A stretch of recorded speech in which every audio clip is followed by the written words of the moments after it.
All right. Hello, everybody. Here with Colleen, Hello. and we're excited to welcome back Dr. Natalie Dyer. Hi, Natalie. Hi, Robin. Hi, Colleen. Hi. And the last time we had Natalie on, we were talking about her role as the president of the Center for Reiki Research, but we are really excited because today we are talking about her book. It's called Infinite Perceptions. I'll read the thing, The Role of Psychedelics in Global Transformation. So I'm going to geek out about your book for a second, Natalie. First of all, it's a really important topic, and especially in our community, because we have so many people that there is so much crossover with plant medicine or psychedelics and Reiki, whether one called you to the other, how that can happen Mm-hmm. too. But what I loved about your book is a couple of things, is that it is very easy to read for the layman. So I will say that. So I'm able to read and track and be interested and turn the page and all of those kinds of things. Oh, I also want to add that it's by Natalie and as well as Ocean Malandra. Is that how I pronounce her Mm-hmm. name? Yep. Should have asked that before. Sorry. Okay. So that's one of the things that I loved about it. Also, the way that it is organized is that they have three kind of sections. One is it's like from a cultural perspective. So they have interviews with shamans. They have interviews with like I'll just read some of the chapters. So shamanism and spiritual evolution, psychedelic feminism, healing the roots of racism, and so that's kind of one chapter. And then they have another another section. I'm sorry, those are all different chapters. They have another section that is about societal transformation. And this is where maybe some of you are going to recognize the names that are in here. Rick Strassman, which is the author of The Spirit Molecule, Rick Doblin of MAPS, and then Dennis McKenna. Those are some of the yeah, I almost was like, wait, not Terrence, Dennis McKenna, the brother. Yeah, brother. Um, yeah. And so there's those, kind of those bigger names that we know of in Mm-hmm. psychedelics. And then the third section is personal transformation, which was really interesting too. So these are different stories and healing and just personal experiences that are in here that I also thought that was really interesting too. So I just loved all of the different perspectives that you have in this book, and I think they're all so important. And I don't know, I mean, it's not like I've read a lot about this, but I don't know if I've seen them kind of in one place like this, like your book. So that's the second thing I'm Yeah. going to geek out Mhm. about. And then the third thing is that I love how you can kind of skip around to the chapters because they're each their own individual. So I kind of went to like, oh, here's the person that I want to read and then the subject that I want to read. And so I was able to kind of skip around, which is really cool too. So Yeah, those nice. That's a great overview. Thank you so sorry. much, Robin. No, and as you say that, I'm like, yeah, there is no book like this out there yet. This comprehensive view of psychedelics from all these different perspectives. So thank you for that. Really great way of summarizing it. Yeah. I just think because so many people have different ways that maybe they are interested or called to or have done psychedelics from all of the different perspectives around that, whether it's from that call to the plant medicine of that indigenous viewpoint. I loved that there were a few different um, uh, authors that you interviewed that talked about how it can change in our cultural perception as well. So the feminism, the roots of racism, those kinds of things as well. So you Mhm. have these aspects of it, but then there's going to be other people that were called to it because they've heard things from people like Strassman or McKenna, and so you'll have those, and then the people that have talked about their healing experiences, I think is really beautiful too. So, yeah, what called you to write this? That's a great question. It was a long time ago. I think it was, I would say maybe 2014. Yeah, about 10 years ago that this book I guess that it was, thought of. So I was working with another publisher, not the publisher that published the book originally, a different publisher, and we just had a lot of conversations, me and the leadership in the publishing company. And we were just talking a lot about, the awakening, or how everything is shifting and hopefully for the better, and how people are waking up to, unity consciousness and our interconnection. And just through these conversations that were like 5, 6 hours long on Skype back then, not Zoom, Yeah.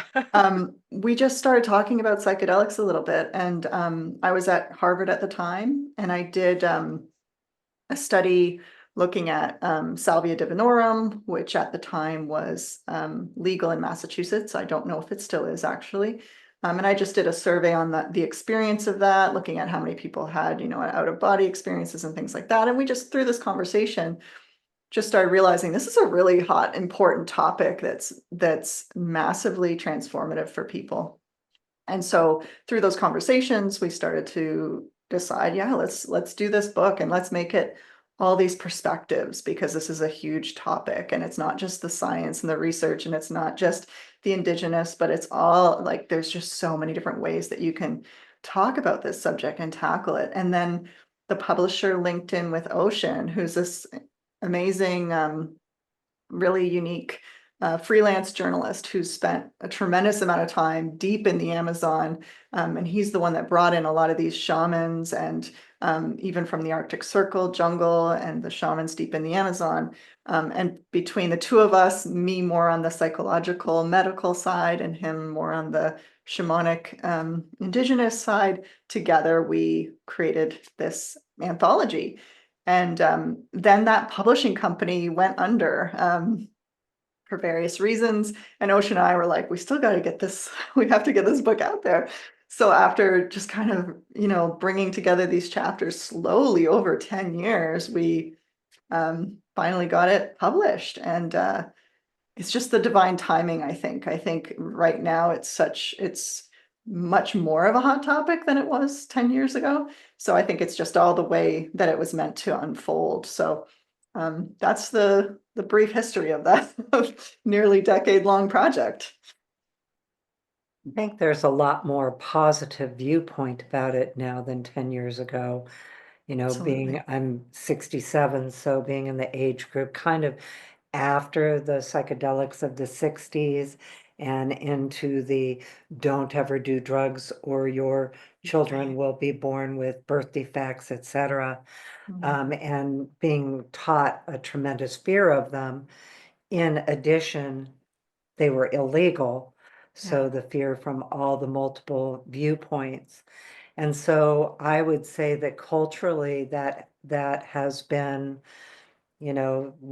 probably one of the barriers to the understanding of the value that can actually be gained. absolutely. And even, the other day, I guess, you got to promote a book. So I'm posting it on Facebook so family's seeing it, and my dad, who I never thought, he's like, "Oh, I'm gonna buy it." Da, da, da. I'm like, "What?" Like, okay. So, and he's the same generation, right? Where, stop all the research. This is dangerous. This is illegal. You're gonna jump out of a window. You're gonna think you can fly. All these kinds of things that I heard growing up. But now it's more in a medicalized model. It's more in a mental health model, and the research is there, and the research has been done more ethically now, and all the controls in place and all of that. So that surprised me that even, yeah, my father and grandfather were enthusiastic about it. And, there's family members I try to kind of hide it from, because I'm worried that they're going to have these misperceptions about it. So that was a surprise to me. And that just shows me how much things have shifted. Because, yeah, maybe 10 years ago, maybe he wouldn't have bought the book. He might not. Even 10 years ago, I probably would have had a lot of concern over talking about it publicly. Mhm. Just from my age group and things being so hush hush, and like for myself, I've always been intrigued, but that early training has always made me think, oh, don't do it, you know. Yeah, yeah, Yeah. absolutely. Natalie, you're Canadian, correct? I am, yes. Yeah. Did you have Dare when you were a kid up Yes. there? Okay. I was like, in the States, we had Dare. Yeah. Like, yeah, the conditioning runs deep, right? Yeah. Yeah, But yeah. it is changing. And I think that the research is is there's several things. I think that there's the research that is helping legitimize it, like you said, ethical research, because unethical research has been done in the past, as we know.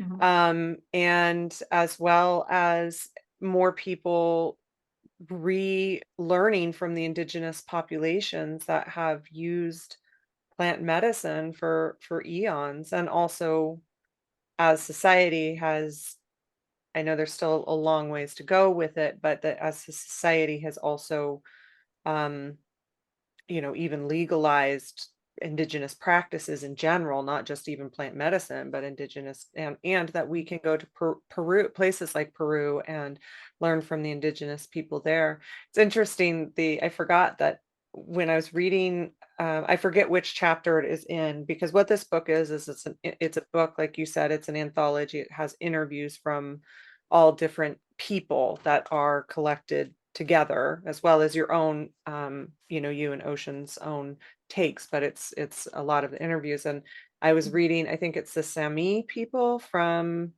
is it Norway? Is that where? Yeah, Norway and Sweden, I believe. Sweden. Yeah, yeah. And one of the Mm, accounts that I already follow, so I know it wasn't, and I didn't say this out loud, so I know it wasn't that it was my algorithm. I mean, it was that they were they're in Sweden, and they were visiting the Sami people like that day, the same day that I read that about the Wow. chapter. I was like, oh, that's so cool. Look at that. Yeah, because I didn't even know about them until Ocean. And I think it's important to know about the northern shamans as well, because what I've encountered is a lot of people thinking that white people shouldn't practice shamanism, for example, but it's all over the world. It's Celtic mhm. shamanism, so I like that this book brings attention to those people as well that don't normally have that attention. We think of mostly the South American shamans, or maybe the African shamans, or the Siberian shamans, but yeah, the Sami shamans aren't well known. So it's a great contribution from Jungle. Yeah, Jungle and Ocean, right?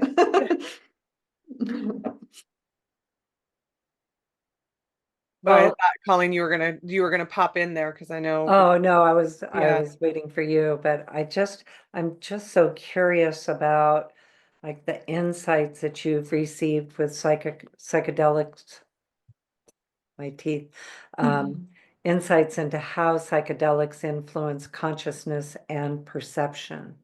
Mm-hmm. Wow, in very dramatic ways, depending, of course, on dose.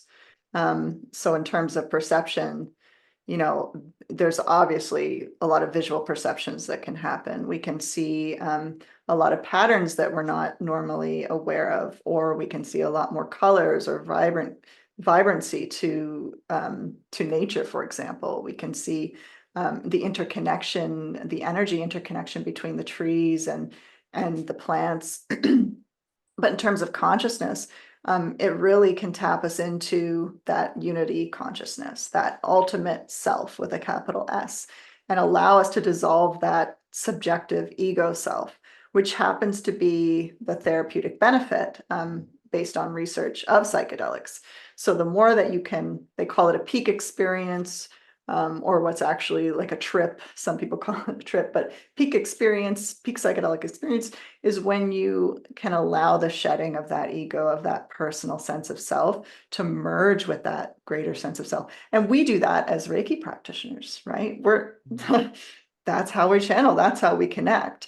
But can be a very potent, dramatic way to have that connection, which has so many therapeutic potentials.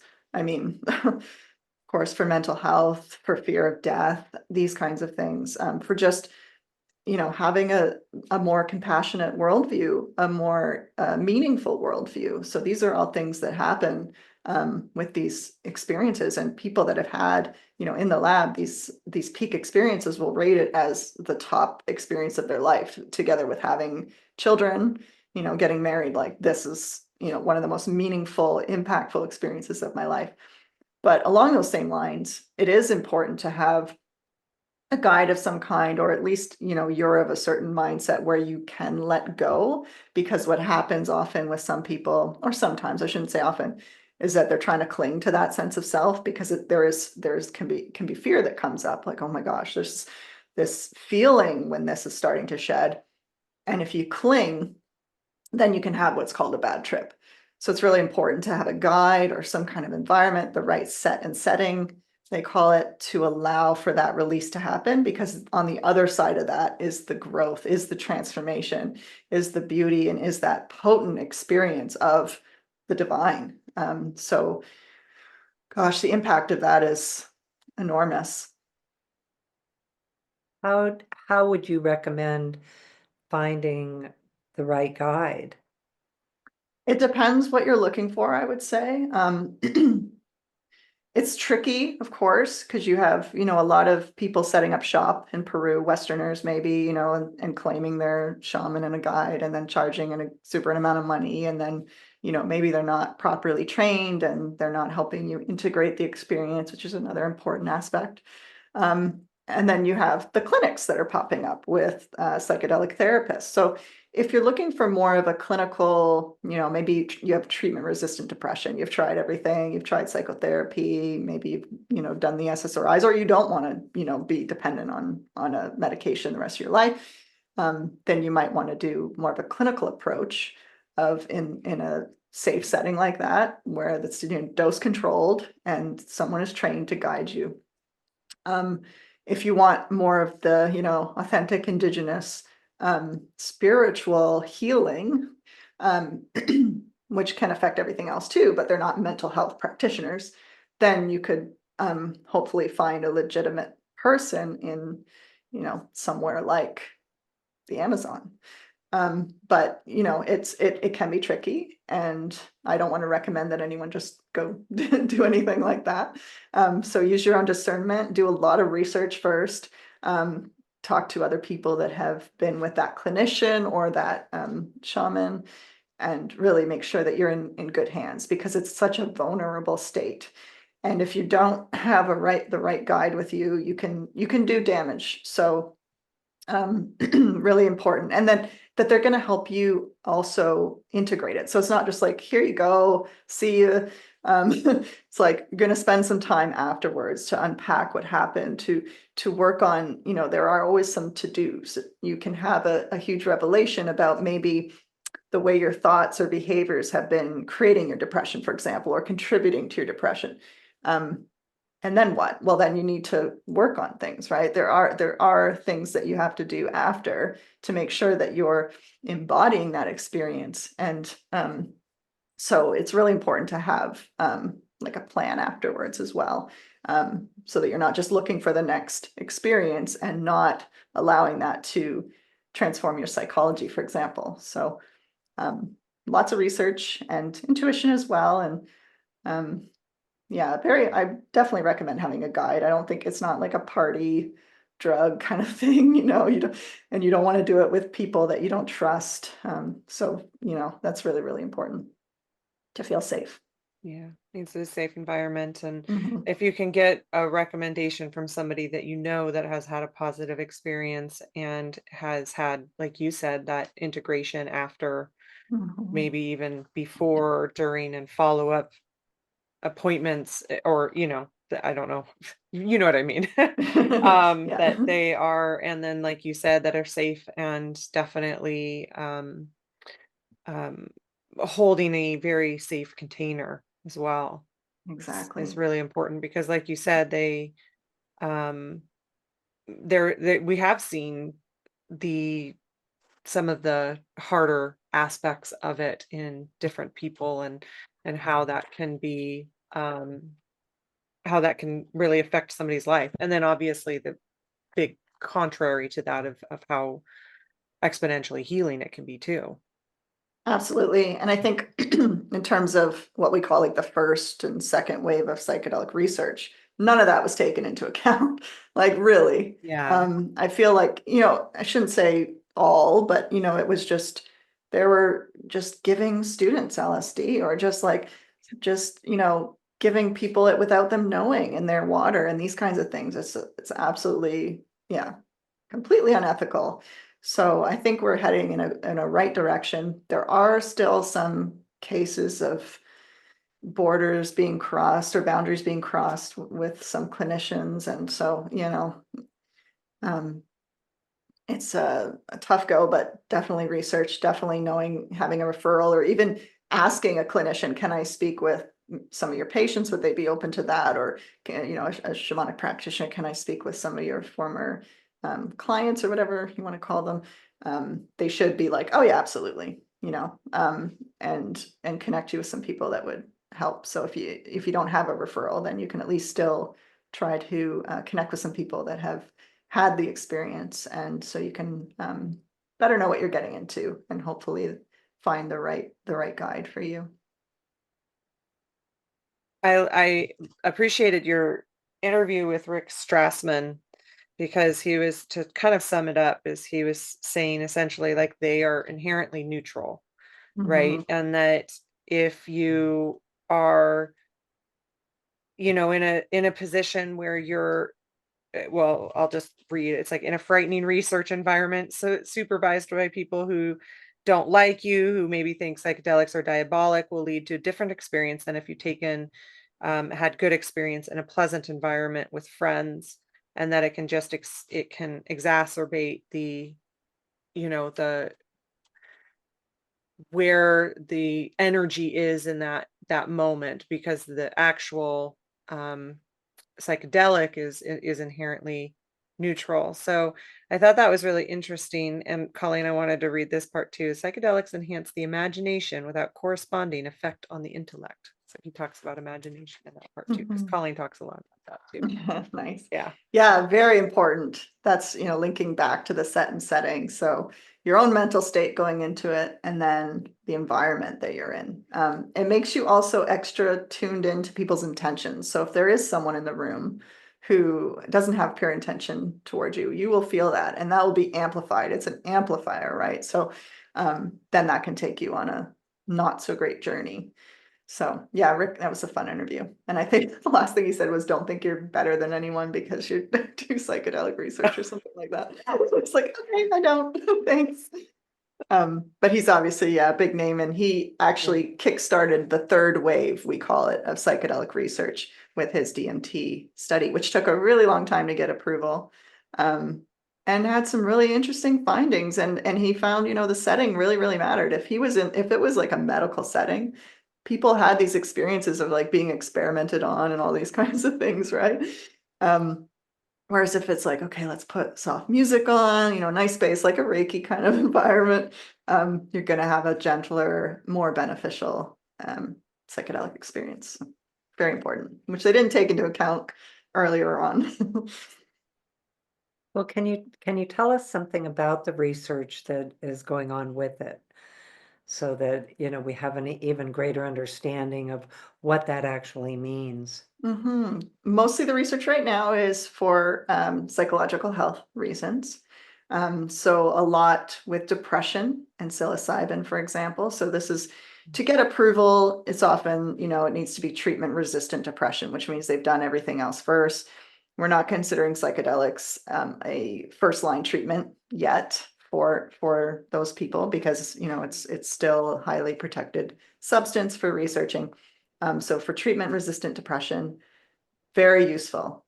So when we look at not just the quantitative, so the numbers of like their depression reducing by some scale, their qualitative experience, so what they're talking about, gives us a richer view of what's really going on with these experiences and how it's benefiting their depression. So quite often the patients will say, this really got at the root of my depression. I've taken SSRIs, Zoloft or whatever, and it was just kind of numbing me out, making me able to cope with life, but I'm, more like a robot or something like that.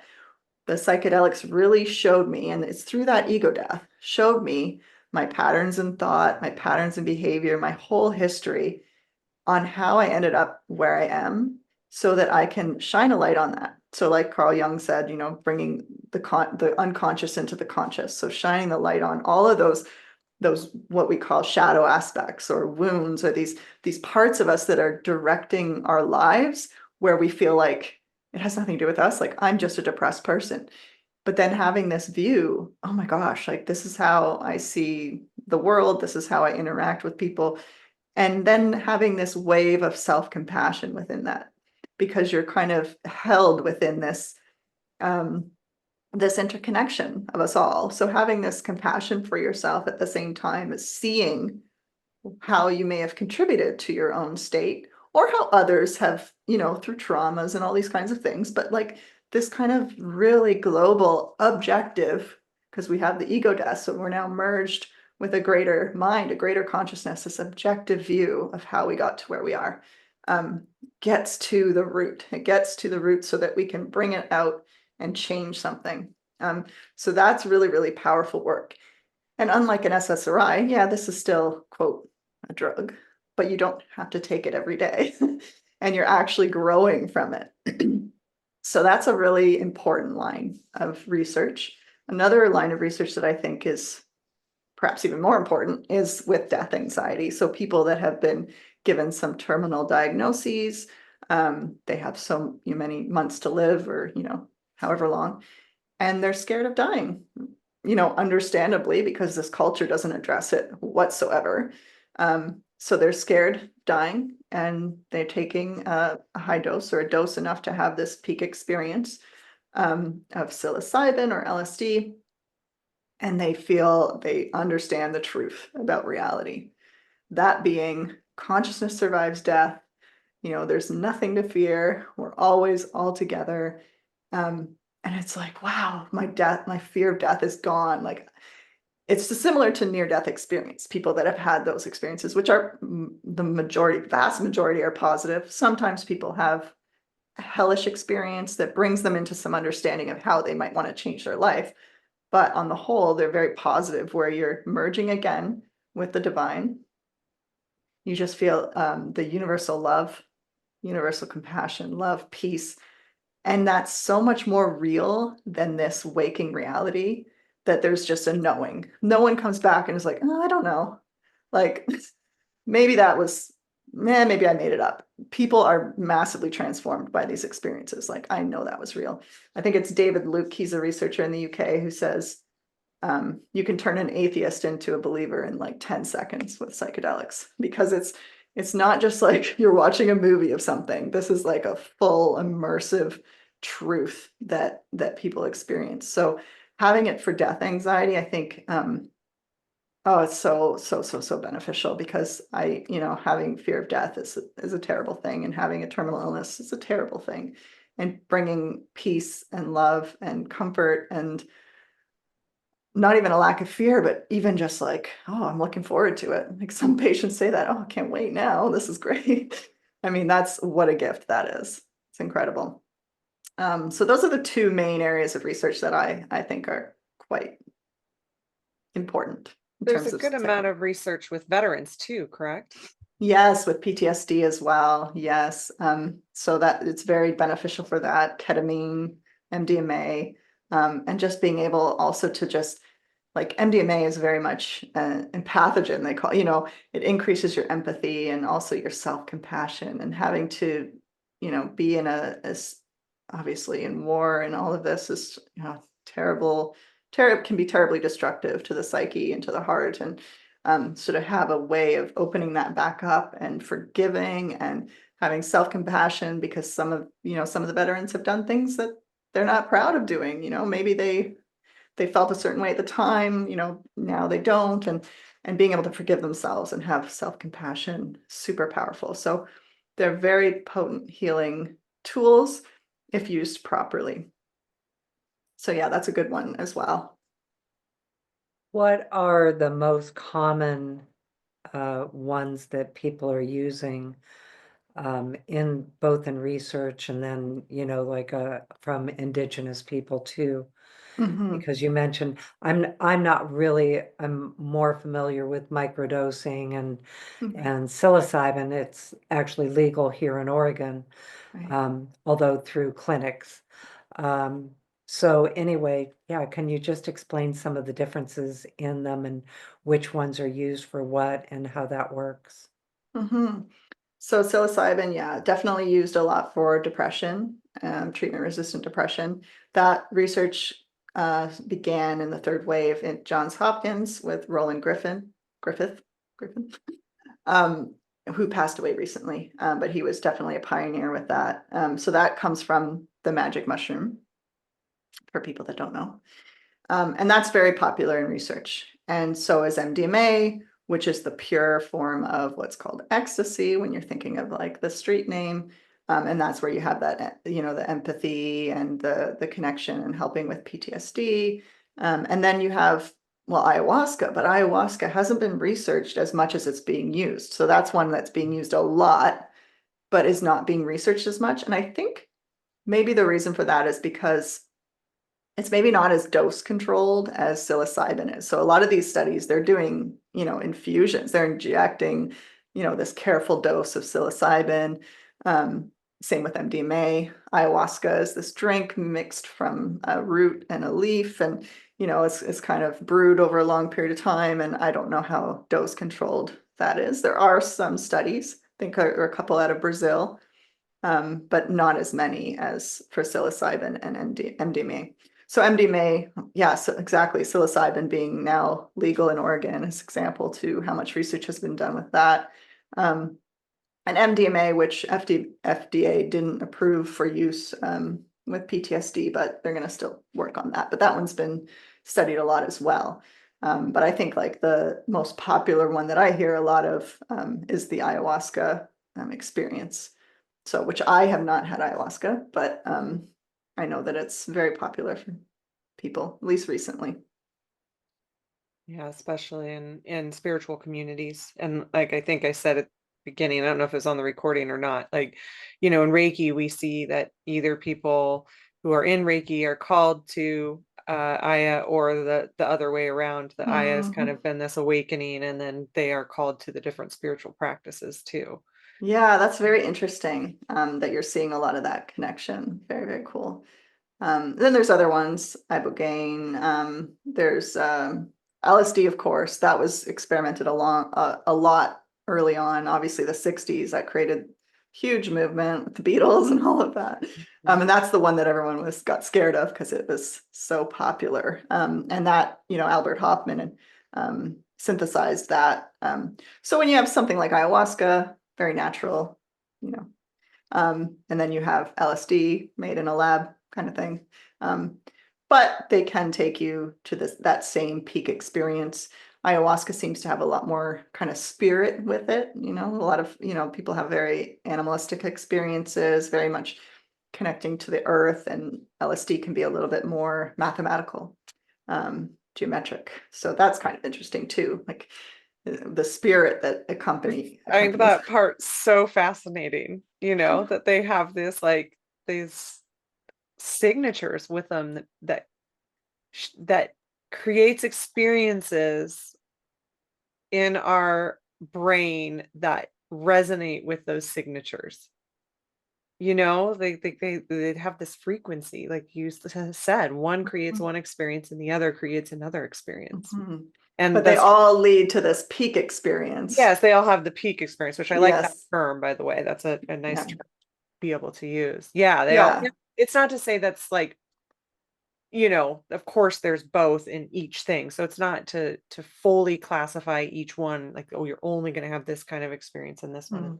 But Mhm. I think it's just it's so fascinating that you find those commonalities in the different ones. Mhm. Mhm. And there's Salvia divinorum as well, which I mentioned early on, which is it's a sage plant. Some people have it in their garden. It's like a purple flower, and that's used by Mexican shamans. I don't think we covered it in this book, but that's also a very interesting whole experience there. And you had an issue with that as well, where you had a lot of young people taking these salvia extracts and just no integration, no set and setting, and it is, they call it the most powerful psychedelic, natural occurring psychedelic known. So it was legal for a long period of time because they didn't have it classified. So it's not a normal psychedelic. Most of the psychedelics are 5-HT2A agonists. So that's a serotonin receptor, and it increases serotonin in the brain.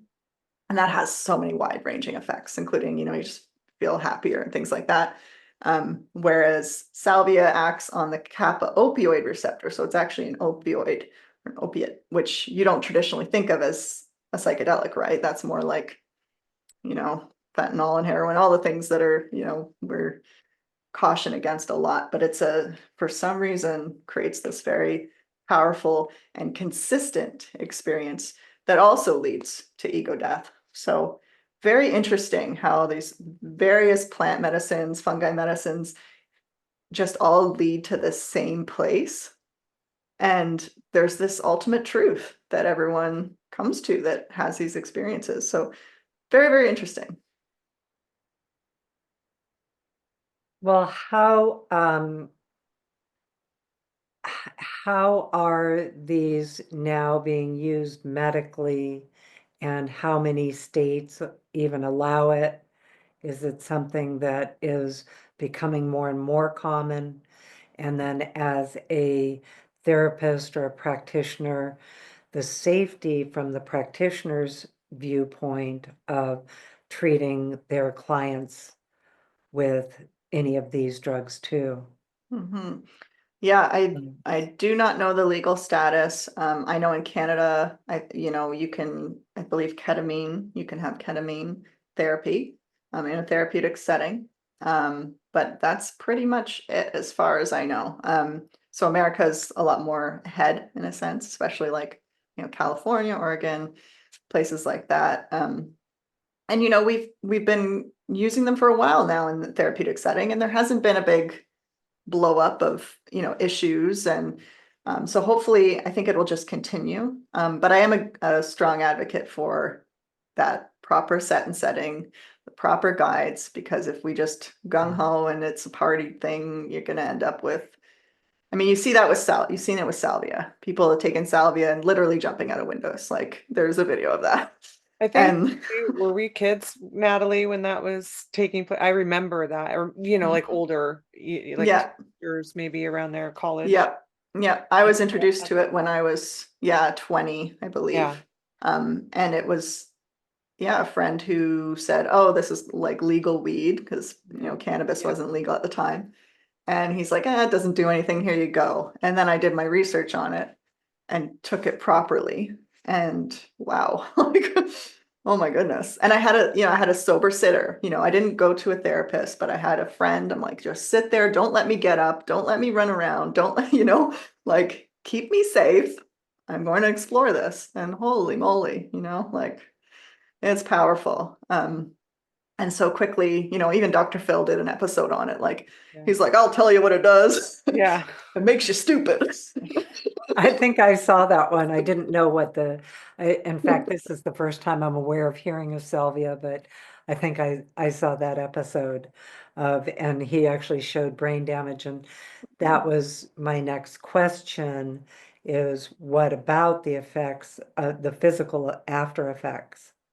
Yeah, I mean, I would say if you important to have that integration, important to have that right. I'm going to just keep repeating myself, right set and setting, because if you are prone to psychosis, dissociation, derealization, depersonalization, so things don't feel real, maybe I don't feel like I'm in my body, I see and hear things, these kinds of things, very much not a good idea to take any kind of psychedelic, especially without a therapeutic setting, because it can enhance it. It can permanently keep you in that state. So I've had experience where I remember it was LSD, full disclosure, and I was like, wow, like there was a long after effect. And I'm like, I understand psychosis because there was this lack of realness to normal reality. It was like I was popping in and out of this one mind and back into here, doom, doom. I would look at someone and I was them. And so you're getting this truth of the one consciousness. But while you're embodied, like there's a reason we're embodied. There's a reason we have this subjective sense of self. We're not supposed to stay in that, I believe. Because I mean, there are people that have, they've had ego death and they, they're gurus but really we're having a human experience. It's very dangerous to have this back and forth. And it felt like, oh my gosh, this is psychosis. So I just had to like ground myself a lot. I lived in nature, all these kinds of things. Because yeah, it persisted. And you want to be, so what happens in the brain, we have this default mode network, it's called. And these are these brain regions that work together to give us this sense that we're a separate person. It's our autobiographical memory. It's when we're just kind of thinking about ourselves, our day-to-day life.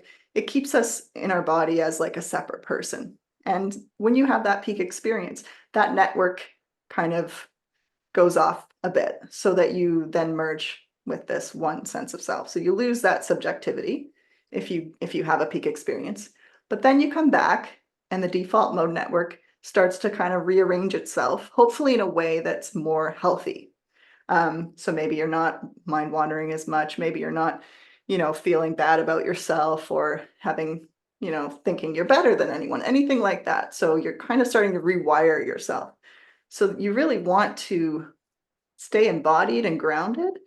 It's good to have this experience and then come back, transform it for your life.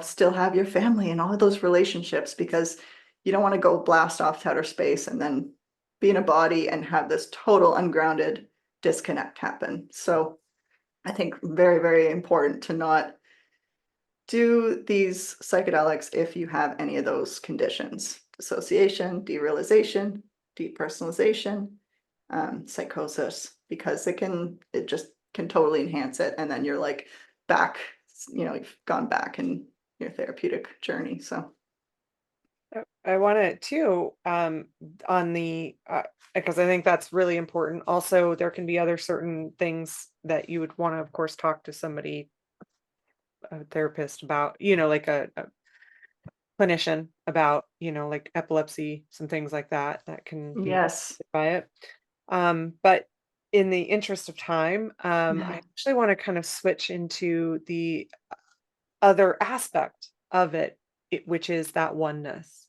Mm, And that thing that you can get to from those peak experiences that people are seeking, that people find, that we know that we can experience these things in our spiritual practices, that I think Reiki can help us lead to. But with psychedelics, so many people say it was like the first time that I've ever felt like that, and that mhm. really changed my life. And I think that oneness aspect, that connection, is such a beautiful piece of it. Absolutely. That is the therapeutic ingredient. That is that aspect of the peak experience that leads to all these benefits, is having that experience of the oneness. And so many people will say, oh, I remember being there before I came to earth. Like there's a remembrance and a familiarity to it as well, that many people like, oh, I remember this, like, oh my gosh. And then you come back and you kind of forget a little bit again, because it's not, it becomes a thought. It's like, oh, the oneness. But it does, I find it can enhance a Reiki practice. So I found doing psychedelics, which I haven't done in many years, honestly, but back in time, that it enhanced my Reiki practice, because after, there's a period of time where there's a residual effect, and I felt like I could really just dissolve the boundary between me and another, and just, we are the same. We're just in two bodies. And through that, you can resonate and you can send the energy better. So I feel like it can increase the potency of that as well. And yeah, you can do yoga, you can fast, you can ecstatic dance, meditate, um, do Reiki, all these things. But it can take, in some people, many, many years to feel that state that you can get in, an hour psychedelics. So for people that are very, very close-minded, people that are very like, oh, just can't connect, or just feel, like, they've done all the yoga, they've done all the meditation, and they're just really not getting where they feel like they need to get to, then having a psychedelic experience is probably the fastest ticket to that. And hopefully then that carries over into these other practices to enrich them and to keep that connection alive. think that the psychedelic experience can be the fastest, and then the other spiritual practices can be the most sustainable. Exactly. You Yeah. can't do them all the time. There's a peak experience, and there's also the absence Yeah. of the peak experience, but then you have these sustainable things that can bring you back to them, that you can do in your day-to-day life. You can do Reiki every day. You can do, all the different things Absolutely. that you talked about, that you And mentioned. it's gentler and it's, more embodied. And I mean, when I did salvia, that was 20 years ago, and I came back and I was like, never again. Like, I don't need to do that again because it was just so intense. It's like, whew, no. And I promised myself I'm never going to do salvia again. I haven't. You know, still mushrooms are a lot more gentle, and there are, I haven't done ayahuasca, but there are more gentle means. But yeah, you don't need to do them more than once. That's the thing. But if Oh, you want, that's interesting. I didn't catch that part. yeah. So really most of the time then it's a one-time experience, peak It, experience. it it can be, yeah. I mean, people sometimes, there is dosing with, the therapeutic approach, and maybe they'll go up, up and up and up a little bit. But if you have a full peak experience and you integrate it and you really embody that and take away from it, yeah, it might be decades before you feel like, oh, you know what, I could use that again. Um, but if they actually work the way they're supposed to, yeah, you don't need to do them frequently. Now, and then we have microdosing, right? So that's a sub peak dose. So with microdosing, you're not going to get that wow, that merging with the one consciousness. You're going to maybe have better communication with the people you work with, or feel just a little bit happier throughout the day. But then we're into the realm of taking something every day. So if you have people microdosing every day, well, what is it? Is it transforming them, or is it just like another pill that you're taking? I mean, I'm on the fence about it. People use it, in Silicon Valley for productivity and these kinds of things. So I've I'm heard more of of some veterans that have used it in a Yeah, same very here. productive way, that it's really helped them through mhm. those kinds of things. And then, yeah, like you said, you have the other aspect of like the Silicon Valley, and yeah, Yeah, so yeah, yeah, yeah. both It's a sides of that. tool. It's a Yeah. tool that can be used for many different things, yeah. But I'm definitely more interested in that peak experience, that experience of oneness, that transcendence, rather than like coding all night or something, Um, Yeah. Right. Yeah. Well, that is just, it's interesting. We were in our oh shoot, we have to get going, but we were in our animal Reiki class yesterday, and Mm, that animal Reiki energy is it's called the Tree of Life animal Reiki energy. And so we were mm, talking about these aspects of just that connection into the earth.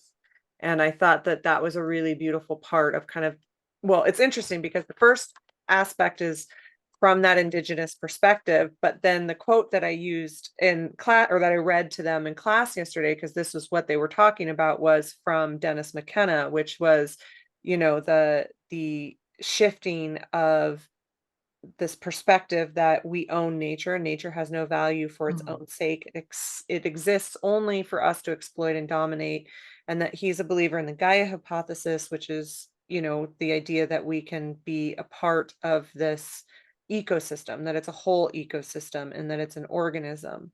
And that's what we talk about so much in that class. And you just see this so often with people who talk about their psychedelic experience, their ayahuasca experience, then the spiritual aspect, and how many different places this message comes from, not just with the oneness with each other, but also with the earth, and how important that is. And that was talked about also so much in the shamanic viewpoint too, of how do we live in that communion with the earth. And so that's a really another big piece, I think, especially with the plant medicine aspect of it.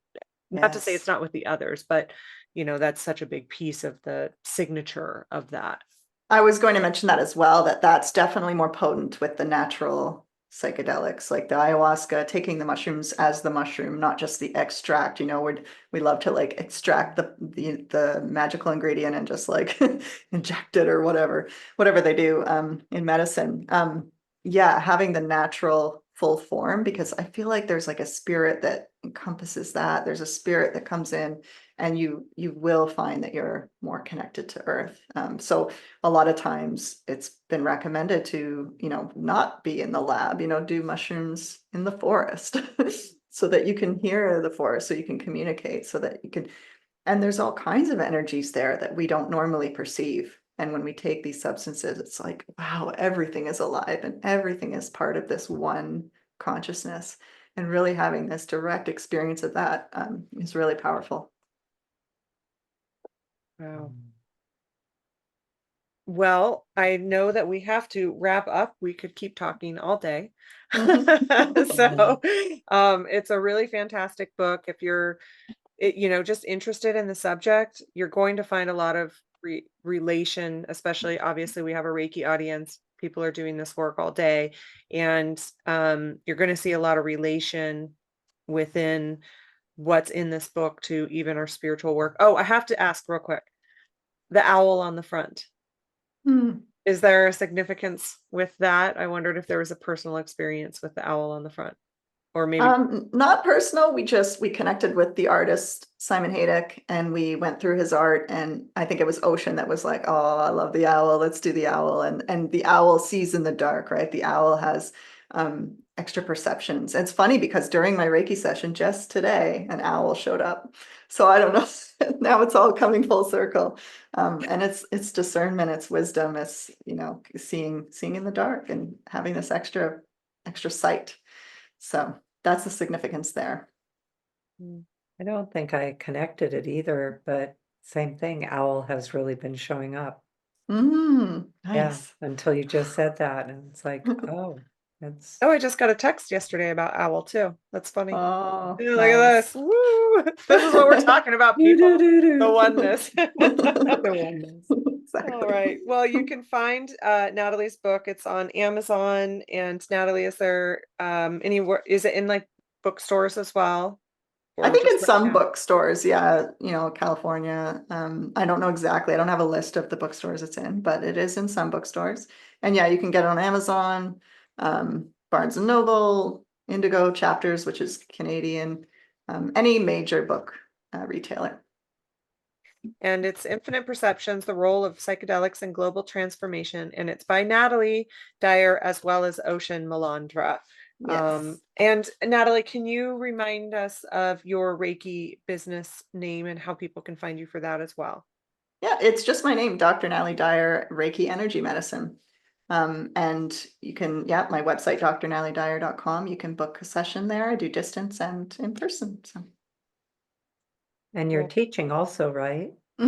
yes, I am. I have a level 2 course, not this weekend, but next weekend, I believe. I think. And Dyer is Dyer, so Yes. yeah. So, and of course, we'll have it in all of our show notes. Well, thank you for your work with this. I think it's such an important work and a shift in awareness about the possibilities, moving it out of the taboo and into the possibilities for the benefit of them, because it is how humanity has lived Right. always. And Yes, we've so, co-evolved with these plants and mhm, fungi. So, yeah. and they're here to help. And so thank you so much Oh, for, thank you both. yeah, bringing up that the whole safety aspect of it, I think is a really important piece at this time as we move forward, to dispel some of the fears around it too. Yes, absolutely. Thank you both for your openness and sharing this with your audience. I think it's very cool. I'm very excited about it. Thank you, Natalie. Great. Thank you so Thanks, much. everyone. Thanks.